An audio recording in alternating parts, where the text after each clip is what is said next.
forks and stuff that they try to throw in all bills to make a Republican or a Democrat vote for it. Mm-hmm. They throw in all these different things. We want to make sure that hoes can hoe on Sunday night. And somebody put that in the bill. We want to make sure that if we go into a whole house, cameras can't catch us there. They'll throw anything. No, generally what the pork is just money for their district. Well, that's right. And I'm just explaining to folks that it could be anything. Yes. And they'll refuse to pass a bill and that's how bills get all this mess. For their district, yes. Yeah, unless all this mess gets in here, or things that they want and need for their district to help them look like to get the Attaboy Award at the next election. Yes. And so the president said to them, look, nobody put anything in the bill. All we want to do is put people back to work. Just pass the Americans Jobs Act. They won't do that. And not only will they not do it, Jackie, they won't even allow it to come up for a vote. Well, because if it comes up for a vote, Brenda, then... And you vote against it, you know your ass is toast. If it comes up for a vote, it's likely to pass. Yes. Because one of the things about legislators is they like to be reelected. That's right. And if you vote against a jobs bill, Jack, vote against the jobs bill. And if you vote against the jobs bill, you know your ass is grass. Democrat or Republican, you don't want to vote against the jobs bill. Yeah, your ass would be grass. That's why they will not put it up for a vote, because if they have enough defections, it'll pass, and then they'll feel like they look bad, and the president will have a victory, and they can't have that. Yeah, and the president will have another 2 million jobs created right away, and then... And we can't have that. And, speaking of this, I would like for you to play that first Bill Clinton clip. Okay, I have it up and ready. And if you're ready, I'm ready. Here we go. Yeah, here we go. In Tampa a few days ago, we heard a lot of talk about how the president and the Democrats don't really believe in free enterprise and individual initiative, how we want everybody to be dependent on the government, how bad we are for the economy. This Republican narrative, its alternative universe, says that every one of us in this room who amounts to anything, we're all completely self-made.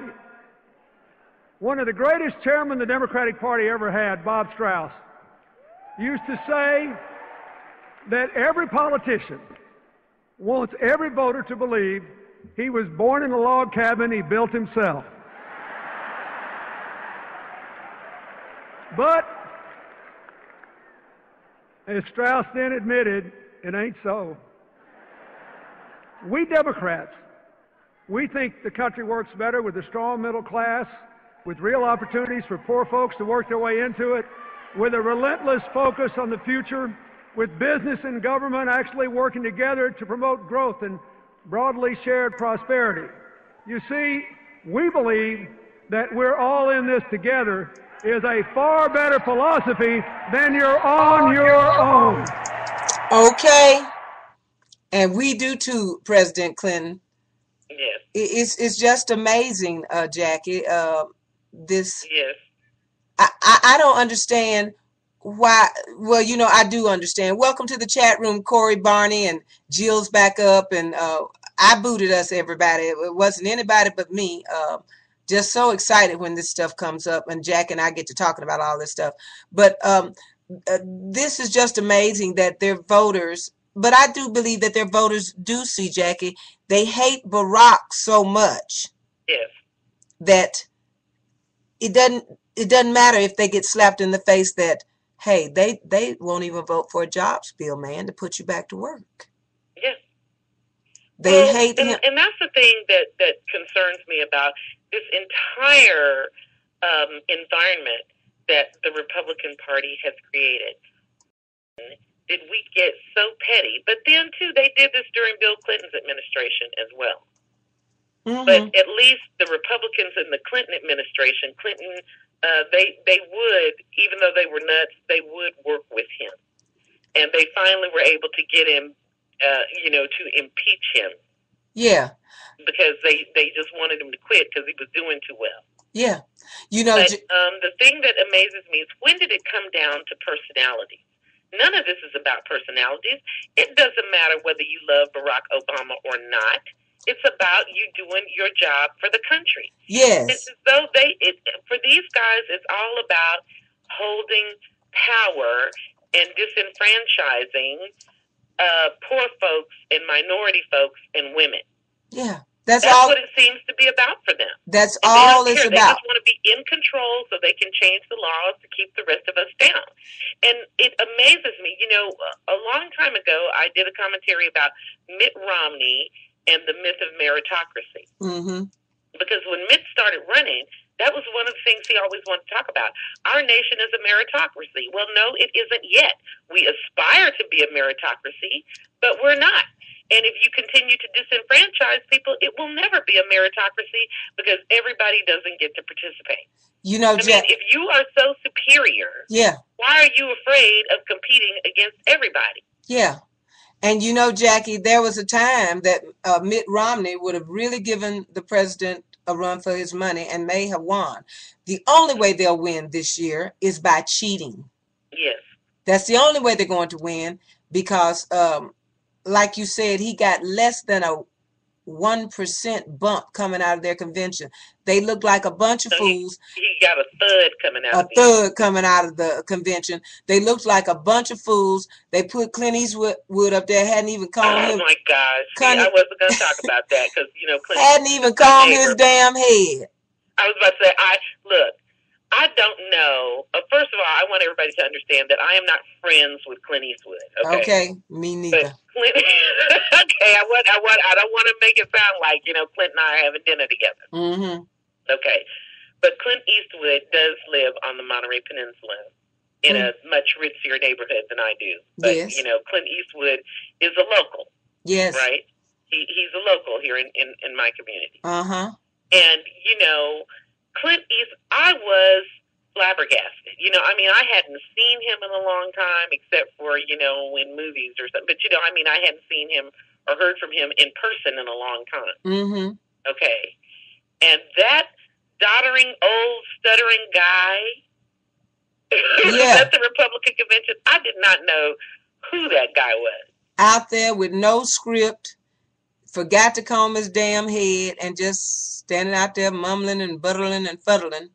Look, and the people here were going, where was Dina? That's his wife. Mm-hmm. And his wife is a black woman, is she not, Jackie? Well, Dina isn't black, but she's part black. Uh-huh. Okay. That one of her grandfathers is black.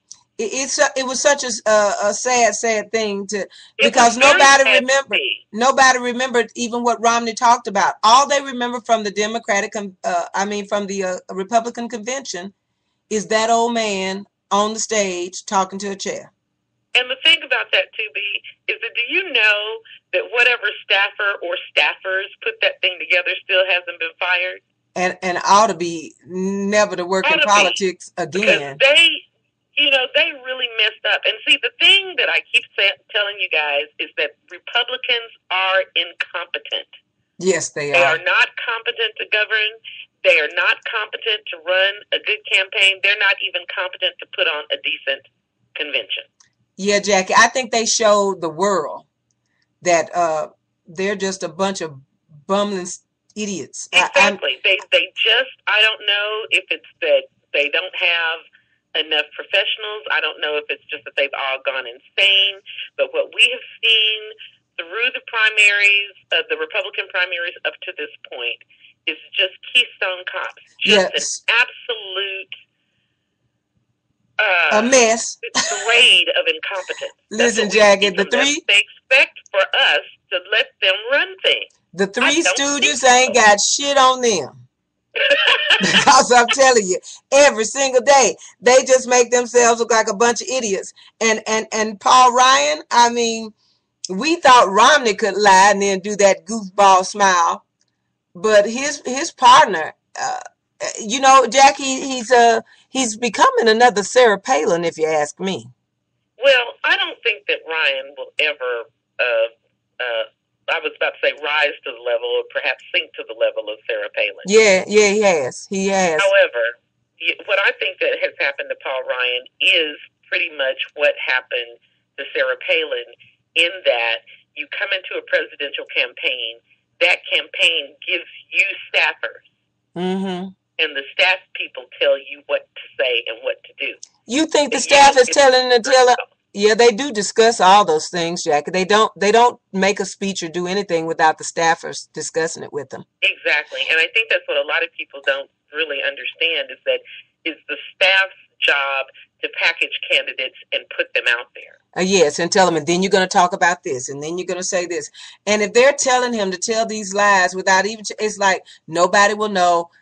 And then again, I believe the Republicans' policy is, we know it's a lie. We don't give a damn. We want to win. Just say the shit. Oh, well, you know, no matter how cockeyed it seems and far-fetched, just say the shit. Well, Brenda, if you want to talk about folks who tell it straight up, play that second Clinton clip. Oh, I'd love to. If you want to hear something good. All right, here we go. The politics of constant conflict may be good, but what is good politics does not necessarily work in the real world. What works in the real world is cooperation. What works in the real world is cooperation. Business and government, foundations and universities. Ask the mayors who are here. Los Angeles is getting green and Chicago is getting an infrastructure bank because Republicans and Democrats are working together to get it. They didn't check their brains at the door. They didn't stop disagreeing, but their purpose was to get something done. Now, why is this true? Why does cooperation work better than constant conflict? Because nobody's right all the time, and a broken clock is right twice a day. And every one of us and every one of them, we're compelled to spend our fleeting lives between those two extremes, knowing we're never going to be right all the time and hoping we're right more than twice a day. Unfortunately, the faction that now dominates the Republican Party doesn't see it that way. They think government is always the enemy, they're always right, and compromise is weakness. Just in the last couple of elections, they defeated 2 distinguished Republican senators because they dared to cooperate with Democrats on issues important to the future of the country, even national security.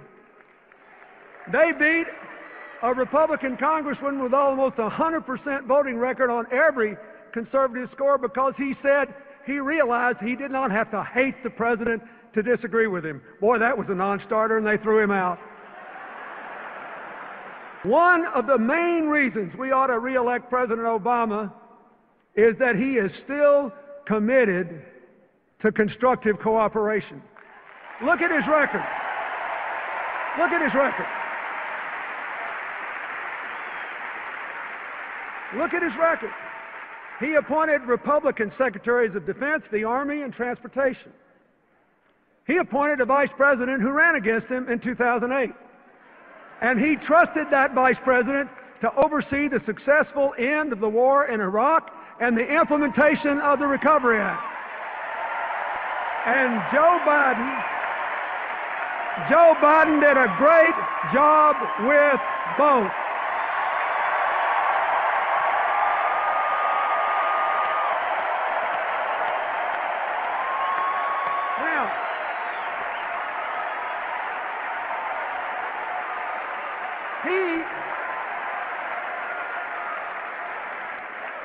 President Obama appointed several members of his cabinet even though they supported Hillary in the primary.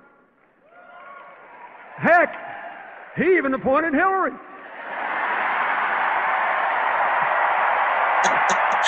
Oh boy, it doesn't get any better than that. Former President Bill Clinton was absolutely spectacular. Wasn't he spectacular? Wednesday night. He is dubbed now the explainer-in-chief. Listen, Jackie, our convention, our revival / convention was so good that the moment that Bill Clinton, the moment that the convention was over with for that night, I went on Facebook and I complimented President Clinton or something, and somebody out of the blue jumped up and said,